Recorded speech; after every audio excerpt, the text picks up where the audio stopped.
Drug ఫెడ్లర్లను arrest చేసిన మాదాపూర్ పోలీసులు Zomato delivery బాయ్స్గా పనిచేస్తూ కస్టమర్స్కు గంజాయి డ్రగ్స్ అమ్ముతున్న షేక్ బిలాల్ నిందితుడి నుండి 15 గ్రాముల డ్రగ్స్, 22 కేజీల గంజాయి, 71 Nitrosun tablets, ½ kg hash oil seize. Madhapur DCP Vineeth మాట్లాడుతూ, పక్కా సమాచారంతో షేక్ బిలాల్ను పట్టుకున్నాం. మాదక ద్రవ్యాలు తెచ్చి హైటెక్ సిటీ ప్రాంతంలో ఐటీ ఉద్యోగులకు విక్రయించేవాడు.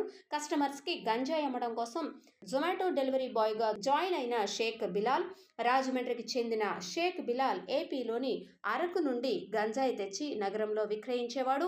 ఇంటర్లో ఉన్నప్పుడే గంజాయి సేవించడం అలవాటు చేసుకున్న షేక్ బిలాల్ కరోనా తర్వాత నగరానికి వచ్చాడు. గతంలో ఎన్డీపీఎస్ యాక్ట్ క్రింద జైలుకి కూడా వెళ్లి వచ్చాడు. షేక్ బిలాల్కు దాదాపు 50 మంది కస్టమర్స్ ఉన్నారు. షేక్ బిలాల్ కస్టమర్స్ అందరికీ టెస్టులు నిర్వహించి పాజిటివ్ వచ్చిన వారిపై కేసులు కూడా నమోదు చేస్తున్నాం. టీఎస్ నాబ్ ఆఫీసర్స్ అలాగే మాదాపూర్ పోలీస్ స్టేషన్ పరిధిని ఒక క్రెడిబుల్ ఇన్ఫర్మేషన్ మీదే షేక్ బిలాల్ అతన్ని పట్టుకోవడం జరిగింది. ఇతను resident of Rajahmundry, native of Rajahmundry. ఇతను ఇక్కడ ఇజ్జత్ నగర్లో ఉండేవాడు. అక్కడ ఒక రూమ్ తీసుకొని ఈ మాదక ద్రవ్యాలందరినీ కూడా కలెక్ట్ చేసుకొని అక్కడి నుంచి ఈ ఏరియాలో ఉన్న వాళ్ళకి సప్లయర్ ఈ పని పెడ్లింగ్ చేస్తున్నాడు. అతన్ని పట్టుకోవడం జరిగింది. అతను అదుపు నుంచి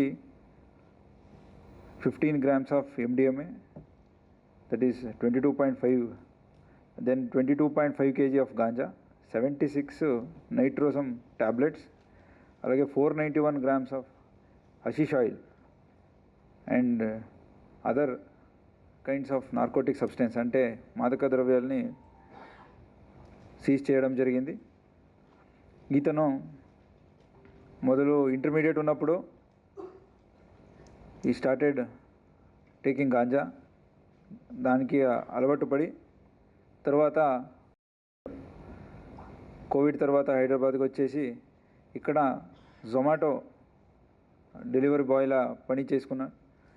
సో అక్కడ జొమాటో ఉన్నప్పుడు అతనికి 2 వీలర్ దొరికింది, మూవ్మెంట్ దొరికింది. ఆ ఒక నేపథ్యంలో ఈ సరఫరాజు మొదలుపెట్టాడు. సో అలాగే 2-3 years నుంచి కంటిన్యూస్గా అతను ఇక్కడున్న దాదాపు ఒక 45 to 50 people, IT employees of different companies, వాళ్ళందరికీ కూడా సప్లై మొదలుపెట్టాడు. ఇతను అరకు వ్యాలీ నుంచి గాంజా అన్ని తీసుకొస్తాడు. MDMA, LSD, అలాగే హషిష్ ఇవన్నీ కూడా ఈ భాను తేజ అని ఉంటాడు. అతను రెసిడెంట్ ఆఫ్ రాజమండ్రి. ఆల్రెడీ అతను కూడా జైల్లో ఉన్నాడు NDPS కేసు మీదే. అతని నుంచి ఇవన్నీ కూడా తీసుకొస్తున్నాడు. సో ఈ షేక్ బిలాల్ మీద కూడా ఒక 2022లో ఒక కేసు జరిగింది in Jubilee hills NDPS case. Jail ఉన్నాడు. జైలు నుండి బయటకు వచ్చినాక మళ్ళీ దీన్ని మొదలుపెట్టాడు. అలాగే ఈ 45 to 50 పీపుల్ ఎవరెవరు ఉన్నారో వాళ్ళ నుంచి కూడా ఇంకా ఒక్కొక్కరికి ఇద్దరు అన్నట్టు చాలామందికి ఈ సప్లై వెళ్ళేది. సో వాళ్ళందరినీ కూడా ఈ పెద్ద ర్యాకెట్ని బస్ చేయడం జరిగింది. ఇది TGNAB డైరెక్టర్ అలాగే CP సైబరాబాద్ వాళ్ళ సూపర్విజన్లో జరిగింది.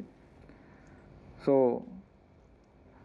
డే బై డే మనం ఎన్ని డ్రగ్ సరఫరాజు చూస్తున్నాము, కన్జంప్షన్ చూస్తున్నాము. ఇవన్నీ కూడా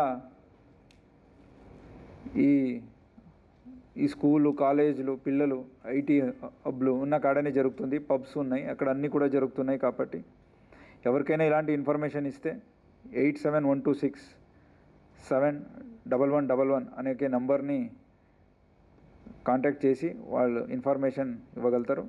అలాగే ఐటీ కంపెనీస్కి ఒక రిక్వెస్ట్ ఏదంటే వాళ్ళు కూడా ఈ అవేర్నెస్ ప్రోగ్రామ్ స్టార్ట్ చేసుకోవాలా. ఐటీ ఎంప్లాయీస్ ఎవరెవరు వాలంటరీగా వచ్చేసి రీహాబిలిటేషన్ కోసం టైం అడుగుతారో వాళ్ళకందరికీ లీవ్స్ ఇవ్వాలా అనేది కూడా ఈ పోలీస్ తరపు నుంచి, మాదాపూర్ పోలీస్, సైబరాబాద్ పోలీస్, అలాగే TGNB తరపు నుంచి కూడా వీఆర్ రిక్వెస్టింగ్.